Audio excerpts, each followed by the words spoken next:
In today's video, I'm going to teach you how to manually add a customer to Kashflow. This process is simple and straightforward, ensuring your customer database is up to date with just a few clicks. Let's dive into the step-by-step guide to make sure you get it right.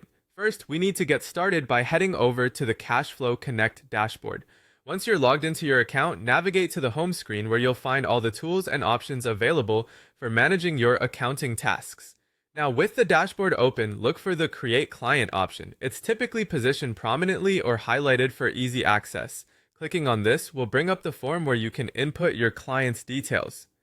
Next comes the part where you'll enter the company name. This is a crucial step, as getting the accurate and full name recorded is essential for identification and future correspondence. Be precise with spelling and use the official, registered company name where possible to maintain consistency. Once the company name is entered, you'll want to click on the username field. It's important to choose a unique username for your client to avoid any confusion later on.